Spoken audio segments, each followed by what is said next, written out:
찬양 감사합니다. 여겨 주심으로 귀한 말인 것 같아요. 그죠? 그분이 나를 불쌍히 여겨 주심으로, 불쌍히 여김을 받을 존재도 안 되는 타락한 인생들을 향하여 하나님이 불쌍히 여겨 주심으로 품어주시고 감싸 안아주시고 세워주시고, 할렐루야, 여겨주심으로. 참 귀한 가사입니다. 우리 할렐루야 찬양대에 큰 박수 한번 보내드리시죠. 오늘 좀 수고하신 분들 박수를 좀 몇 번 보내야 될 것 같아요. 우리 올겐에 다시 컴백을 한 우리 구향림 집사님, 몇 년 만에 컴백한 거예요. 일어나세요. 박수 한번 해주세요.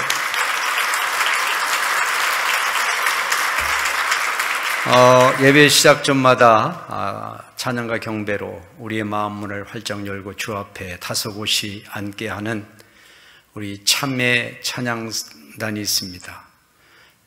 김인숙 집사님 어디 갔어요? 참회, 잠깐 일어나요. 참회 찬양 선교단들 잠깐 일어날까요? 앉아 계신 분들만. 자, 박수 한번 해주시죠. 감사합니다. 대단히 감사합니다. 앉으세요. 수고 많아요. 참회 선교단 무슨 뜻이에요? 참회가? 참된 예배? 뭐예요? 몰라요? 모른대. 참회, 참예배, 참된 예배 같아요. 한 주간 어떻게 잘 지내셨습니까? 이렇게 마스크들을 다 쓰고 있으니까 얼굴을 다 윤곽이 다 안 보여서 설교를 할 때 웃고 있는지 찡그리고 있는지 은혜는 받고 있는지 화를 내고 있는지 알 수가 없어요. 또 앉아 계신 여러분들이 누군지도 오랜만에 보는 저의 입장으로서는 알 수가 없어요. 그래서 이 시간 한 10초만 마스크를 벗고 말은 하지 말고 서로의 얼굴만 확인하겠습니다. 자, 지금부터 마스크를 다 오픈하세요. 벗으시고 10초 봅니다. 얼굴 좀 봅시다. 그분이었구나. 권사님이셨구나. 다시 쓰세요.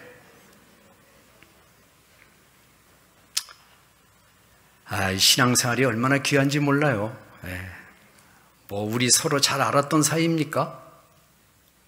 전혀 몰랐던 사이인데 같이 웃을 수 있고 눈을 맞출 수 있고 손을 내밀어 잡아줄 수 있고 아까 우리 찬양대의 가사처럼 여겨줄 수 있고 내 형제로, 내 자매로, 내 사랑하는 이로, 나의 지체로 여겨준단 말이죠. 우리도 그분 하나님의 그 마음을 따라서 배워서. 참 신앙생활이 그래서 귀해요.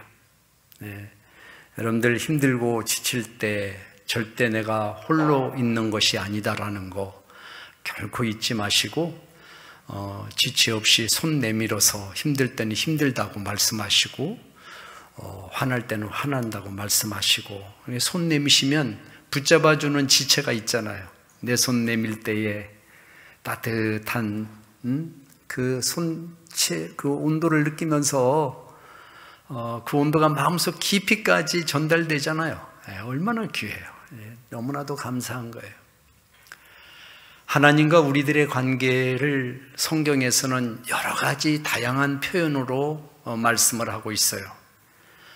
예를 들자면 우리를 양이라고, 하나님은 목자시다, 우리는 양이다. 그래서 시편 23편 너무나도 유명한 그런 말씀 기절을 보면 다윗이 자기를 양으로 고백을 하고 하나님을 목자라고 언제나 보호받아야 돼, 보호받지 않으면 살 수 없고 푸른 초장으로 먹을거리를 주지 않으면 먹을 수 없고 그 누구의 공격에도 자기 자신을 방어할 수 없는 짐승이기에 목자가 반드시 있어야 되는 것처럼, 목동이 있어야 되는 것처럼 우리도 알고 보면 유리그릇 같아서 마음도 쉽게 깨지고 몸도 쉽게 망가지고 이 거친 세상에 얼마나 많은 공격들이 우리에게 있어요.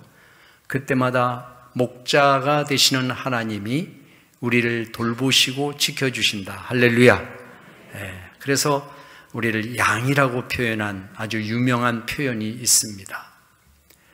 신약에 보면 예수님께서 요한복음 15장에 나는 포도나무요 너희는 가지다. 그래서 우리가 살아갈 수 있는 이유는 그 예수님, 포도나무가 되시는 예수님에게 가지처럼 다 붙어 있으면, 그럼 걱정 없다.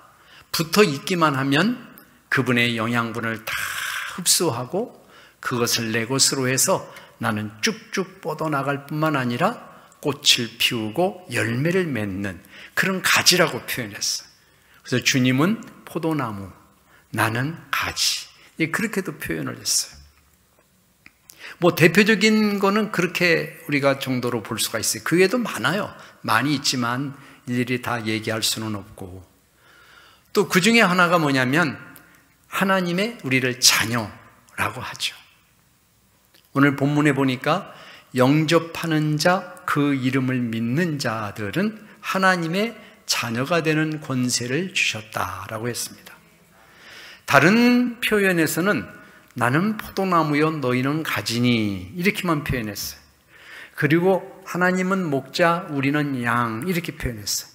또 우리를 신부라고도 표현하죠. 신랑 되시는 그분, 예수님이 우리의 신랑 되시고 우리는 정결함을 갖추는, 정결함을 강조한 우리는 신부다. 하나님 앞에 신부처럼 정결하게 살아야 된다. 양처럼 늘 그분의 도우심을, 보호하심을 받아야 된다. 우리는 언제나 예수님 손 꼭 붙잡고 그분이 가지고 계신 것들을 언제든지 공급받아야 된다. 이렇게도 표현했어요. 그런 표현에는 다른 얘기가 따로 없었어요. 그런데 오늘 본문에는 어떤 얘기가 있냐면 하나님의 자녀가 된다라는 말이 아니라 하나님의 자녀가 되는 권세를 주셨다. 할렐루야. 이 권세라는 말이 있어요. 다른 표현은 없는 단어예요. 그러니까 너와 나와의 관계는 내가 하나님이고 너는 나의 자녀다. 내가 너의 부모고 너는 나의 자녀다라고 끝나는 것이 아니라, 자녀는 그냥 관계로만 끝나는 것이 아니라 그 관계 속에 그 관계를 더욱더 상승시킬 그런 권세까지도 아울러 주셨다. 이렇게 말했어요. 이게 대단한 거죠. 자, 그 전에 규절에 보니까 참된 빛이 이 땅에 왔는데, 심각한 문제는 뭐냐면 참된 빛이 왔는데 타락한 인생들이 그 빛을 알아보지를 못해요. 9절에 보니까 참빛 곧 세상에 와서 각 사람에게 비치는 빛이 있었나니 그가 세상에 계셨대요. 계셔왔대요. 세상은 그로 말미암아 지은 바도 되었고, 그런데 세상이 그를 알지 못하였다는 거. 얼마나 심각해요. 하나님을 알지 못했다는 거예요, 세상은. 그런데 그 하나님을 알지 못하는 그 가운데에 그분을 알아보고 그분을 마음에 모셔들여서 하나님의 자녀가 됐다. 이거는 굉장한 거죠. 굉장한 거. 이건 엄청난 사건이죠. 세상이 그분을 몰랐어. 그분이 이 세상에 왔는데 세상이 그를 몰라. 알아보지를 못해. 예수님이 자기들이 기다렸던 메시아인가를 알아보지 못해. 그 예수님이 세상을 구원할 자, 나를 구원할 자, 이 타락한 죄 가운데 있는 나를 다시 만들 자, 그분인 거를 알지 못하고 사는 거야. 옆에 있어도, 예수님 당시에도 옆에 있어도 몰라. 지금도 성령님께서 각 사람의 마음 문을 두드리고 계시는데 지금도 몰라. 지금도 몰라. 이게 엄청난 문제예요. 엄청난 심각한 문제예요. 그런 가운데서도 그분을 알아보게 되고 그분을 만날 기회가 되어서 그분을 내 마음에 영접을 해 모셔드렸어. 그분을 내 마음에 오십시오. 이제 당신은 내 마음의 주인입니다. 내가 지금까지는 주인이 되어서 살아왔습니다. 재미를 못 봤습니다. 내가 주인이 되어 살아왔습니다. 재미를 못 본 정도가 아니라 힘듭니다. 고통스럽습니다. 너무 아픕니다. 나 이렇게는 도저히 살 수가 없습니다. 내가 언제까지 이 길을 이렇게만 가야 되겠습니까? 그렇게 깨달음을 얻고 그분을 모셔 이제는 나의 자리에 주님을 모시겠습니다. 내가 앉은 내 왕자의 자리를 내가 비켜드리고 당신이 내 마음의 왕이 되십시오 하고 그분을 영접을 했어. 할렐루야. 여러분 다 그렇게 하신 분인 줄로 믿습니다. 예? 그렇게 되다 보니까 성경은 뭐라고 말했냐? 그렇게 하나님을, 그 예수 그리스도를, 나를 구원하신 예수 그리스도, 그 하나님을 내 마음에 모셔드리게 될 때에 자녀의 관계로만 회복되는 것이 아니라 그거와 함께 뭐를 덩달아서 같이 주셨느냐? 우리에게 권세를 주셨다. 할렐루야. 권세를 주셨다 그랬어요. 예수님께서 일찍이 제자들을 전도하러 2사람씩 짝지어 내보낼 때에 그들을 위해서 기도할 때에 하늘에 있는 권세, 하늘에 있는 영광, 그것들을 제자들에게 부어주시기를 기도하면서 그들을 보냈어요. 그러니까 그들이 가는 곳곳마다 사람을 만났을 때 얽매인 것들을 다 풀어주고 귀신을 내쫓고 모든 것들을 치료하고 해결하는 그런 일들로 2사람씩 묶어져서 전도를 했어요. 하나님께서 그들에게 그냥 홀로 보내신 것이 아니라, 그들만 보내신 것이 아니라 내가 너와 함께하며 하면서 그들에게 하늘의 권세를 같이 부여해 주셨어요. 그런데 오늘 성경은 우리들에게 우리가 예수님을 영접하고 교회를 다니는 것은 단순히 구원받았다라고 하는 걸로 그치는 게 아니라는 거예요. 구원받은 걸로 끝난 게 아니라는 거예요. 하나님이 우리를 향한 구원은 우리의 영혼의 구원뿐만 아니라 우리의 몸의 구원도 되고 우리의 삶의 구원도 되는 줄로 믿습니다. 하나님의 구원은 일부분만 구원하시는 부분적인 구원이 아니에요. 하나님의 구원은 완전한 거예요. 그래서 실상 그분을 내가 모셨던 그 마음을, 처음에 그분을 나의 주인으로 삼습니다라고 생각하고 고백했던 그 주인 삼는 그 마음을 변함없이 가지고 있으면 우리는 완전한 구원을 경험하는 삶을 살게 되는 거예요. 죽어서 천국 가는 그런 천국뿐만 아니라 살아서 누리는 내 삶이 천국이고, 내가 만나는 모든 사람에게 지난번 창세기 1장을 통해서 말씀드렸던 생육하고 번성하고 땅에 충만하고 땅을 정복하고 또 세상의 것을 다스리는 하나님이 그런 권세도 동시에 주셨어요. 다 갖는 거예요. 그까지 다 주는 거예요. 주인 삼을 때 우리는 그렇게 이 세상을 살 수 있는 거예요. 그런데 창세기에 있는 것처럼 그렇게 아름답게 지음을 받은, 하나님의 형상을 가지고 지음받은 인간이 스스로 자기의 타락을 결정하고 자기 눈에 보이는 그 열매를 따먹고, 하나님이 이거 하지 말아라 라고 분명히 얘기했는데 이거 하면 안 돼 라고 선을 그어 주셨어. 분명히 선을 그어 주신 거예요. 이 하나님의 말씀은 시험의 대상도 아니요. 될까? 먹어도 괜찮지 않을까? 에이, 하나님이 그렇게 말씀하셨지만 까짓거. 하나님의 말씀은 시험의 대상이 아닌 거예요. 하나님의 말씀은 한번 해보지 뭐, 이런 정도가 아닌 거예요. 하나님의 말씀은 기준이야. 하나님의 말씀은 원칙이야. 할렐루야. 하나님의 말씀은 타협할 수 있는 것이 아니야. 하나님의 말씀은 우리를 살리는 생명이야, 그 자체로. 그런데 아담과 하와는 누구의 유혹을 받아요? 누구의 미혹을 받아요? 사탄의 미혹을 받아요. 사탄의 존재가 이렇게 무서워. 하나님이 주시는 약속의 말씀, 하나님이 주시는 경계의 말씀, 하나님이 주시는 원칙과 기준도 허물어뜨릴 만큼 사탄의 유혹은 강력해요. 사탄이 결코 하나님보다도 우위는 아니지만 하나님의 형상대로 지음을 받은 인간에 대해서는 우위에 있는 거예요. 영적인 존재이기 때문에. 우리는 육신을 가진 제한적인 존재였고, 그 사탄이 하나님의 그런 철저한 원칙과 기준도 스스로 허물어뜨려야 되겠다고 생각할 만큼 그렇게 강하게 유혹으로 와요. 그거는 에덴 동산에서만 있는 일이 아니에요. 지금도 있는 일이에요. 내가 예수를 나의 주인으로 모십니다. 그분이 나의 구주십니다. 그분이 나의 영혼을 구원했습니다. 그분이 나의 삶의 모든 시작입니다. 할렐루야, 할렐루야, 할렐루야. 그렇게 살더라도 사탄이 아이고 무서워하고 물러가는 게 아니라 계속해서 우리의 빈틈을 찾고 우리가 어떤 부분이 약점인지, 내가 자주 넘어가는 것이 어떤 것인지를 훤히 꿰뚫어 알기 때문에 그런 상황에 부딪히면 여지없이 달려나와서 우리를 넘어뜨리려고 미혹을 해요. 이게 지금도 싸움이에요. 지금도 싸움. 지금도. 하나님이 생육하고 번성하고 땅에 충만하고 땅을 정복해라, 내가 세상을 다스려라, 그렇게 해서 우리에게 스스로 자랄 수 있는 자생력도 주시고 영향력도 주시고 확장성도 주시고 모든 것을 다 주셨는데, 그런 주신 것들을 천지를 창조할 때 같이 주신 거예요. 우리 인간에게 당신의 형상으로 우리에게 주신 거예요.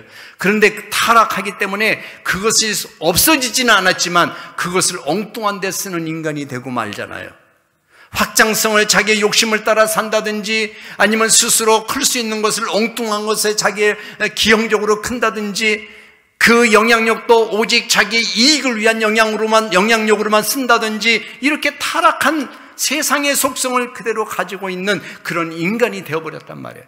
그래서 하나님이 안 되겠다, 이대로 두어서는 안 된다, 나의 사랑하고 아름다운 내 작품이, 내 사랑하는 나의 이 형상으로 지음받은 이 인생이 이렇게 사는 것이 내가 원하는 게 아니다. 그래서 당신의 아들을 이 땅에 보내셔서 저 십자가에 죽게 하시고, 그분이 죽음으로 나의 죄를 다시 대가를 치르게 만드심으로, 그 치명적으로 하나님이 주신 능력을 하나님의 능력으로 사용하지 못하고 자기의 욕심대로 사용하려고 했던 그 치명적인 우리의 결함을 하나님이 한순간에 죽으심으로 단번에 제거해 주신 줄로 믿습니다.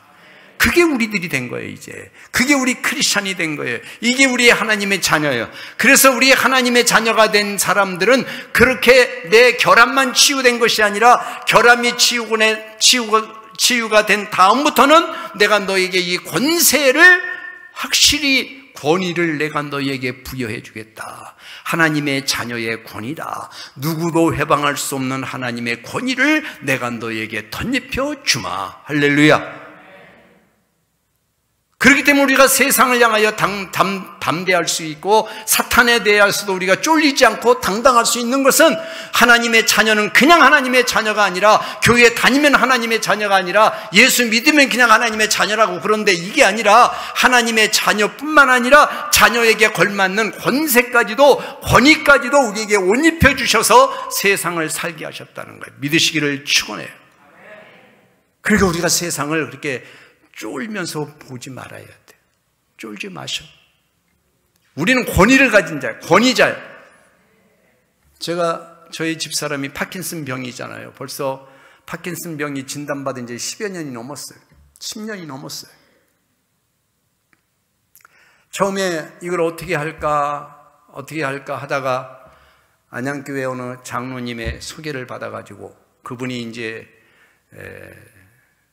그 분당 서울대병원의 교육부의 책임자였었기 때문에 그분의 도움을 받아줘서 파킨슨의 권위가 되는 권위자이신 의사님을 만난 거예요. 지금 건강해요. 많이 건강해요. 저보다 어떤 때는 걸음이 더 쌩쌩해요. 아파트에서 걸을 때 보면 쿵쿵쿵 막 소리가 나. 대단해요. 우리 와이프한테 한번 박수 한번 해주세요.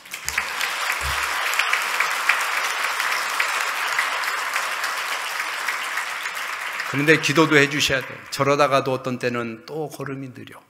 천천히. 아침 새벽 4시에 일어나가지고 산책하는 것을 목숨 걸고 해. 그래도 어떤 때는 좀 컨디션이 안 좋으면 걸음걸이가 느려. 되게 느려. 기도를 계속해 주시길 부탁드려요. 요즘은 아주 좋아, 컨디션. 너무 감사해요. 자, 이렇게 어떤 분야의 전문가 이상의, 그 누구도 따라올 수 없는 그런 사람을 권위자라고 했잖아요. 파킨슨의 권위예요, 그분은. 자, 오늘 성경이 우리들에게 권세라는 말과 권위라는 말이 좀 다르긴 하나 어쨌든 권위라고 우리가 생각을 해볼 때 하나님이 우리에게 권세를 가진 권위자로 삼으셨어요. 예수 믿는 사람은 권위자예요. 누구에 대하여 권위자다? 세상을 이기는 권위자다. 할렐루야. 사탄을 물리치는 권위자다. 할렐루야. 이미 권위자로 이름 붙여주셨어. 공부해서 권위자 되라고 하면 누가 그걸 해?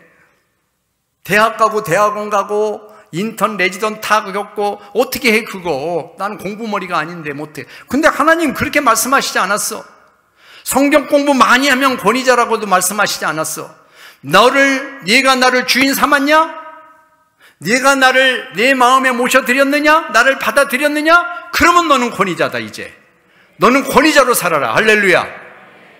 내 개인의 이름의 권위자가 아니라 누구 때문에? 예수님의 이름으로 권위자가 된 거야. 할렐루야.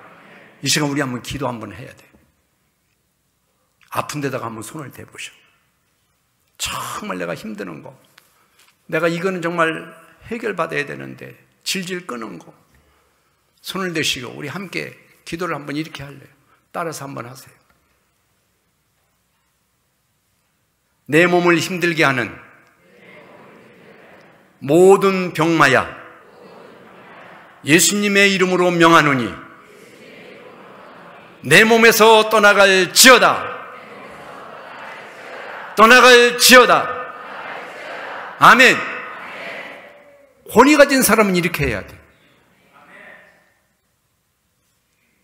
주님이 나에게 주신 거예요. 장난하는 게 아니에요. 주님이 내 마음에 나를 받아들이면 너는 권위자다 이제. 너를 이길 자가 없다라고 말씀하시. 그런데 왜 크리스찬들이 이런 권위자로서의 삶을 살지 못할까? 현실적으로 볼 때 왜 그렇게 우리는 못 살까? 예수님이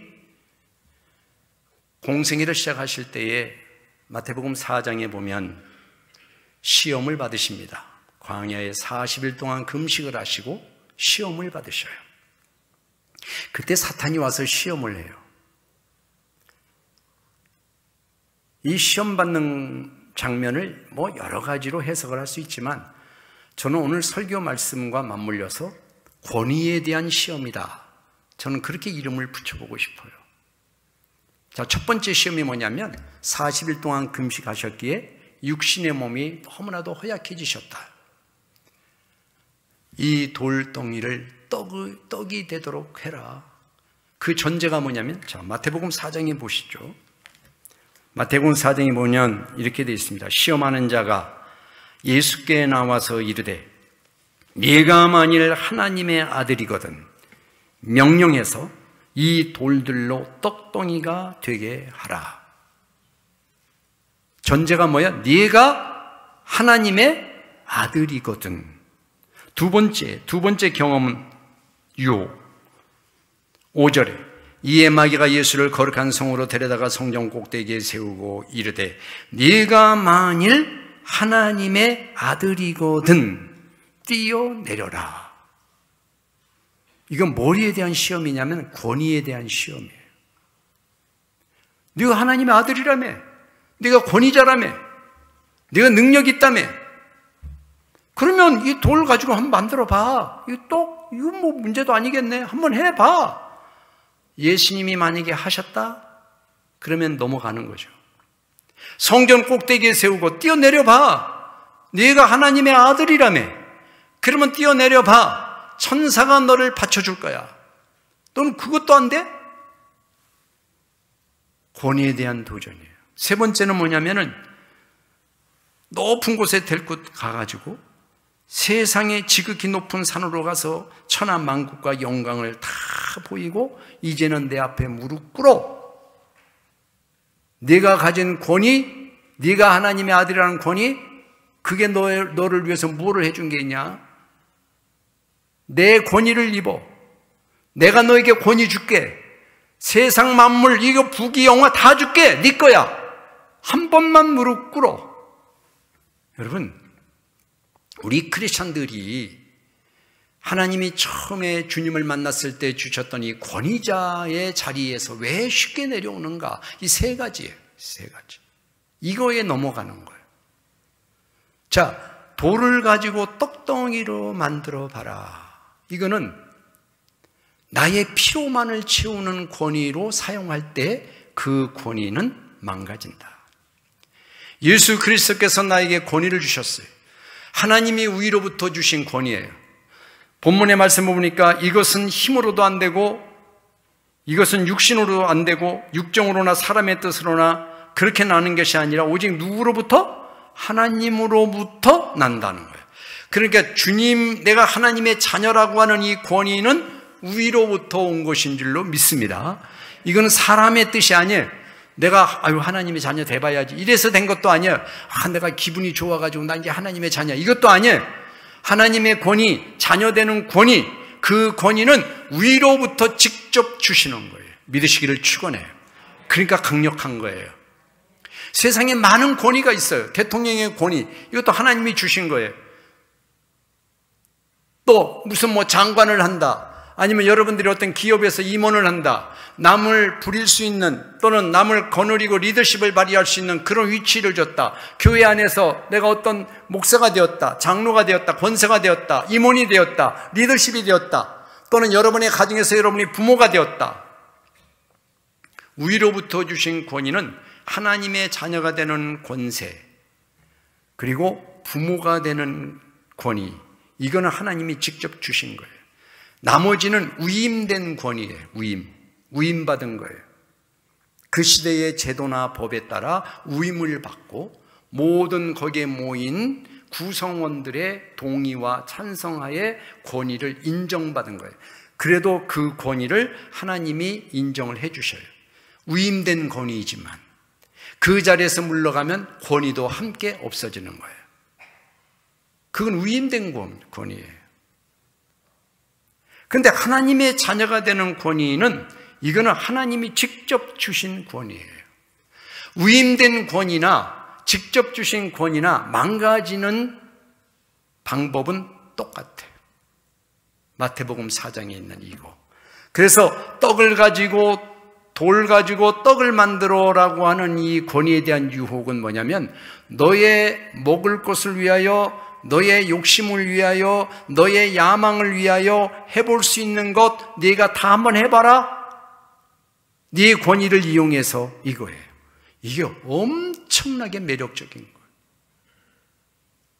우리 신앙생활하는 우리들이 나의 어떤 목표를 이루기 위해서 하나님께 기도하는 것은 당연하고, 내 소원을 이루기 위해서 기도하는 것은 당연하고, 그 기도 속에서는 반드시 뭐가 있어야 되느냐? 겸손함이 그 기도를 지탱해 주는 거예요. 그 기도에 겸손함이 빠져버리면 뭘로 대체해야 되느냐? 나의 피로로 대치가 돼. 그때는 돌 가지고 떡덩이 만드는 거나 마찬가지예요. 그런 유혹에 넘어가는 거예요. 그렇기 때문에 이 기도가 항상 있어야 돼. 우리가 기도할 때에 예수님의 이름으로 기도했습니다라고 꼭 그것을 붙이는 거는, 그 예수님의 이름으로 기도했습니다라고 내가 고백하는 순간 이게 나의 필요가 아니라 하나님의 마음이 되기를 원합니다. 할렐루야. 이거를 고백하는 거예요. 그냥 예수님의 이름으로 라는 말을 기도 끝난 다음에는 그냥 붙이는 기도의 형식이 아니라, 내가 어떤 기도를 올렸던, 내 아들 꼭 합격하게 해주세요, 내 아들 이번에 면접에 꼭 통과하게 해주세요, 내가 꼭 재산을 많이 얻게 해주세요, 자동차 꼭 사게 해주세요, 아들 낳게 해주세요, 딸 낳게 해주세요, 이런 수많은 기도 속에 꼭 예수님의 이름으로 기도했습니다라고 하는 것은 내 마음의 이 소원이 나의 소원으로 끝나지 않고 하나님의 소원이 되기를 원합니다 라고 내 마음에 있는 그런 마음을 하나님께 내려놓는 거예요. 할렐루야, 할렐루야. 이런 기도가 뭐가 된다? 응답이 되는 거예요. 사탄은 그걸 노리는 거예요. 만들어봐. 이 돌덩이 가지고 한번 떡을 해서, 너 배고프잖아, 너의 필요 채워, 너는 그런 자격이 있어, 네가 하나님의 아들이라며. 하나님의 아들이라는 권위는 그렇게 사용되어지는 게 아니다라고 예수님이 말씀하시는 거예요.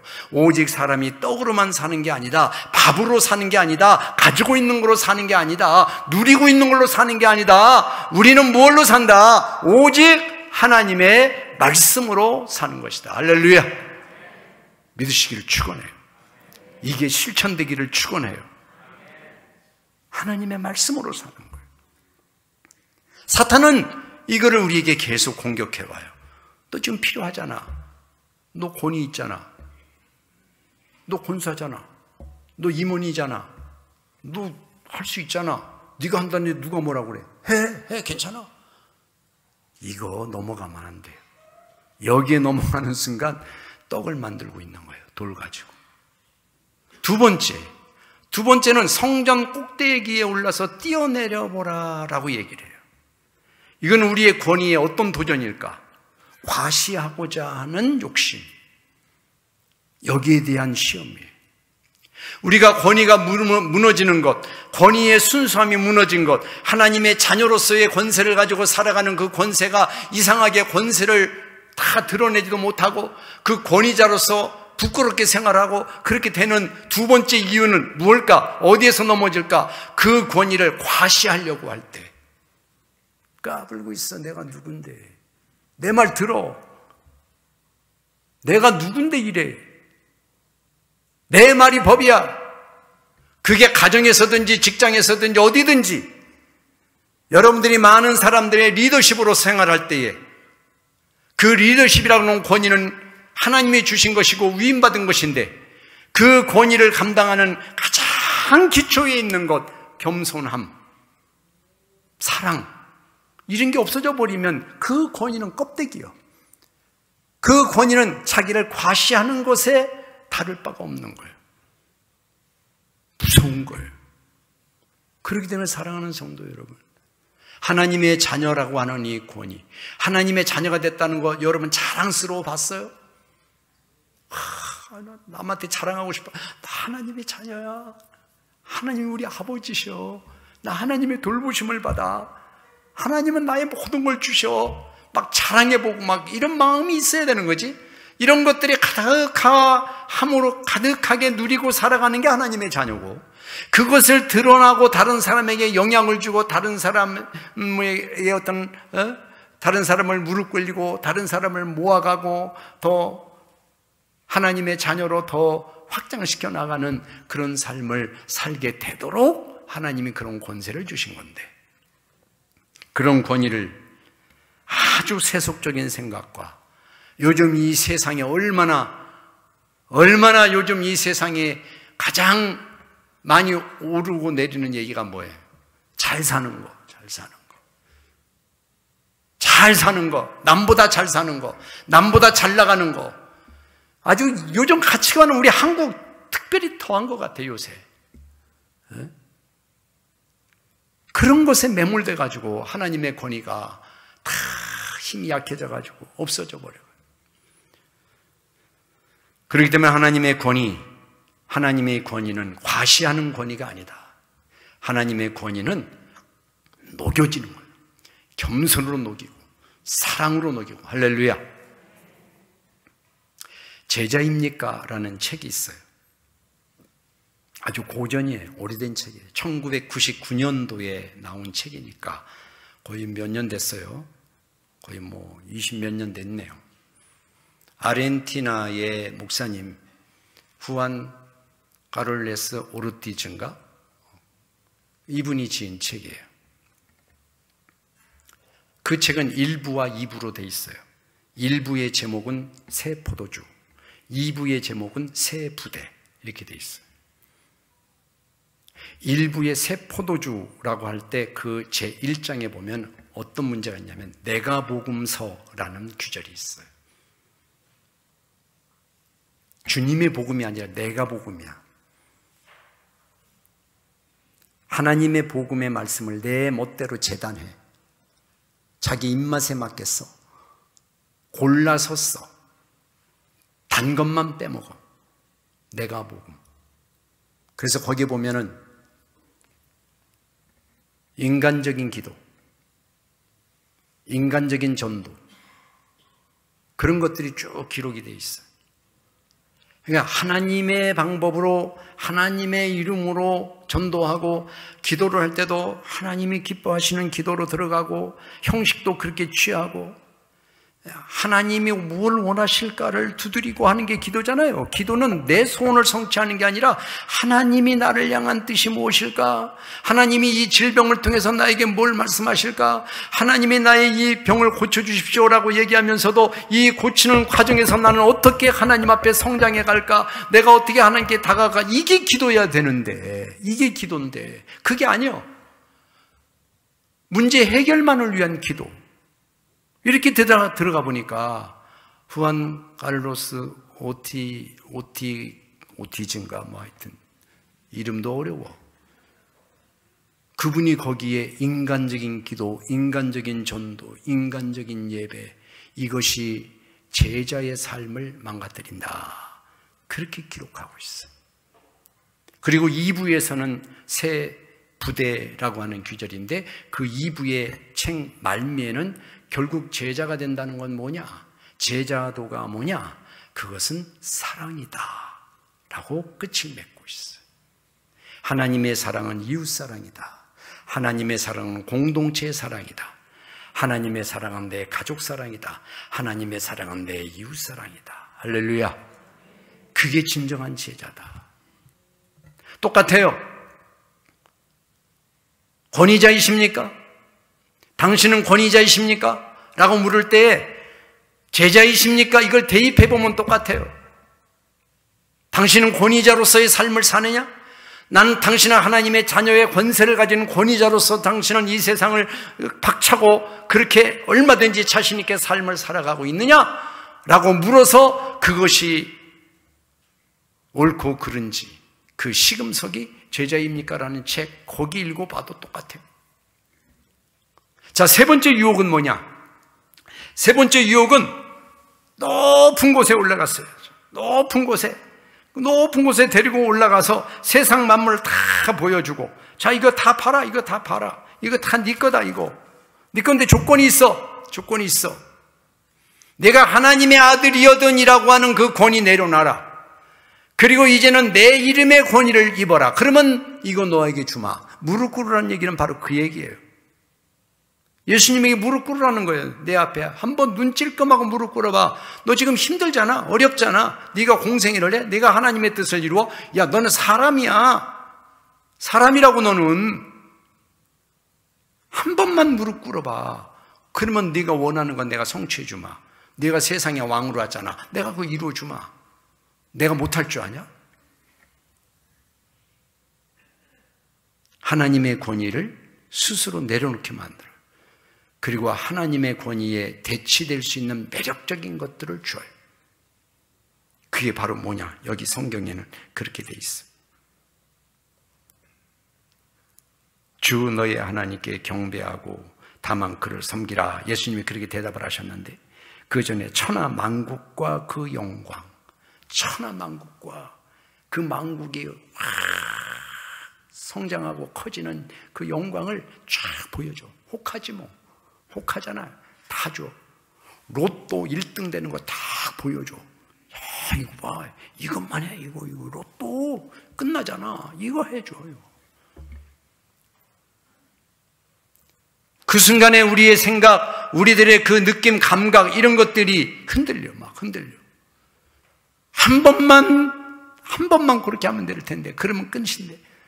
이 유혹이 아주 짭짤하거든. 여기에 우리의 권위를 다 내려놓는 거예요. 여기에 우리의 권위가 무너지는 거예요. 하나님의 자녀의 권세가 여기서 다 무너지는 거예요. 이렇게 우리가 돼야 되겠습니까? 안 돼요. 이렇게 되면 안 돼. 절대 안 돼. 우리가 에덴 동산에서 사탄에게 유혹을 받아가지고 그 에덴 성에서 또 깨어난 그것을 또다시 우리가 반복할 수는 없는 거예요.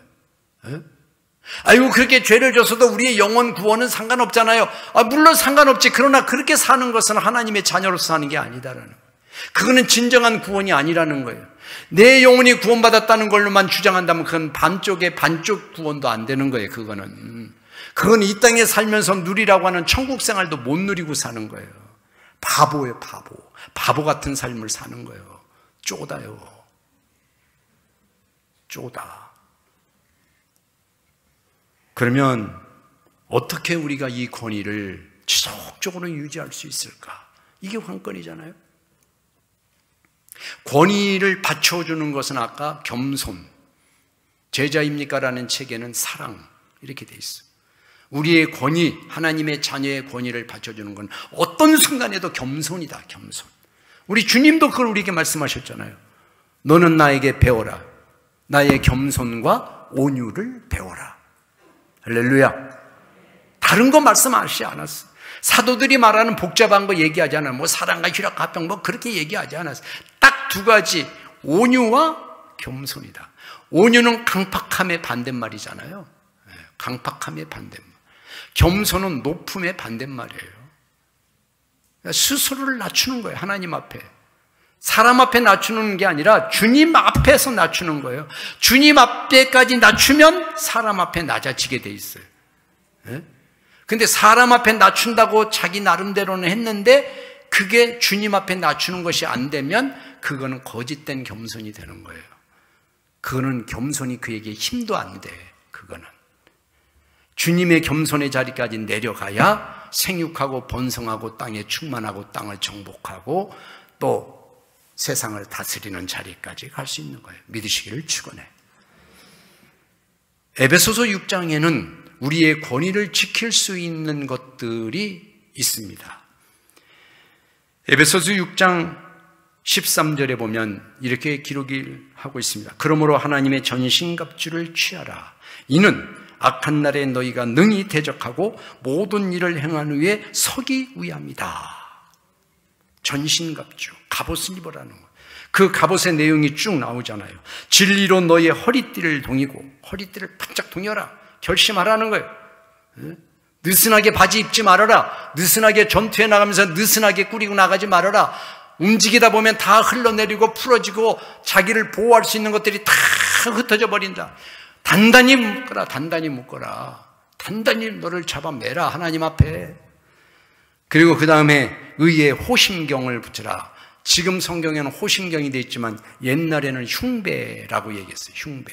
흉배는 가슴을 보호하기 위한 구리로 만든 내 가슴을 보호하는 장치에 그걸 흉배라고 그래요. 가슴이 이렇게 되는 거예요. 구리로 만들고 웬만하면 못 들어. 그러니까 내 심장이 죽으면 다 죽는 거니까 내 심장을 보호할 수 있도록 갑옷을 지어 입어라. 호심경을 붙여라. 평안의 복음이 준비된 곳으로 복음의 신발을 신어라. 복음은 뭐예요? 자나깨나 잊지 말아야 될 여기 복음은 내가 예수 그리스도를 믿음으로 말미암아 구원을 받았고 나는 하나님의 자녀의 권세를 가진 사람이다. 이게 복음의 핵심이에요. 이게 복음의 핵심이에요. 다른 건 다 흔들려도 나는 하나님의 자녀입니다. 주님 내 안에 계십니다. 주님이 나를 구원하셨습니다. 이것만 흔들리지 않으면 다른 것 조금 흔들렸다가도 다시 돌아볼 수 있어. 근데 이게 흔들리면 다 깨져. 그러니까 복음의 신발을 확 신는 거예요. 이 복음. 그 다음에 모든 것에 믿음의 방패를 가지고 구원의 투구를 쓰고 성령의 곧 하나님의 말씀들을 가지고 이 모든 것들을 지속적으로 가질 수 있도록 뭐를 해라? 기도와 간구를 해라. 그래서 18절에 모든 기도와 간구로 이 모든 전신갑주를 든든히 해나갈 수 있도록 해라. 그래서 기도를 빠뜨릴 수 없어. 간구를 빠뜨릴 수 없어. 그러니까 여러분들이 기도의 내용이 뭐가 더 많아져야 될까? 여러분의 개인의 필요를 채우고 그 개인의 필요가 하나님의 것이 되도록 기도하는 그 기도도 필요하지만 내 영혼을 지키고 내가 하나님의 앞에 권위자라고 하는 사실을 절대 내가 흔들림이 없도록 지키기 위해서 기도할 때 이런 내용이 많이 들어가야 돼. 내가 지난번에 행했던 잘못된 일, 잘못된 감정들, 상한 감정들, 미움, 다툼, 시기, 질투, 권위자로서 합당하지 못하게 보였던 나의 모습, 부끄럽고 창피한 거, 그거 하나님 앞에 기도하는 양이 더 많아야 돼. 이런 기도가 더 많아야 돼. 이런 기도가 다른 기도보다. 이런 기도가 많아지면 권위자로서의 자리를 지킬 수 있는 줄로 믿습니다. 응? 신앙생활은 그렇게 하는 거예요. 그렇게. 그래서 이런 전신갑주를 끊임없이 내가 입고 늘 기도하고 간구함으로 이것을 지키려고 하고 그 하나님 앞에 겸손하게 무릎 꿇고 주님의 발 밑에 있는 자처럼 그렇게 겸손한 마음으로 이웃을 대하고 지체를 대하고 이웃을 대하고 할렐루야, 할렐루야. 자, 우리 한번 고백해 봅시다. 나는 권위자입니다. 자, 시작. 나는 권위자입니다. 주님이 나를 권위자로 삼으셨습니다. 시작. 주님이 나를 권위자로 삼으셨습니다. 다시 한번. 주님이 나를 권위자로 세우셨습니다. 옆분들과 당신은 주님의 권위자입니다. 할렐루야. 언제라도 권위자입니까? 라고 누가 묻는다면 지체하지 않고 아멘으로 고백하시는 여러분 되시기를 주님의 이름으로 축원을 드립니다. 은혜로우신 아버지 감사합니다. 영접하는 자, 그 이름을 믿는 자들에게 하나님의 자녀가 되는 권세를 주셨습니다. 그래서 우리를 권위자로 세우셨습니다. 권위자로 세상 살게 했습니다. 쫄지마 라고 말씀을 하십니다. 이제 이번 한 주간을 지나는 사랑하는 성도들, 아니 주님 오시는 그날까지 이 길을 걷는 우리 모든 성도들, 주님이 주신 이 권위자로서, 주님의 권위자로서 그렇게 당당히 세워지게 하여 주시옵소서. 예수님의 이름으로 기도하옵나이다. 아멘.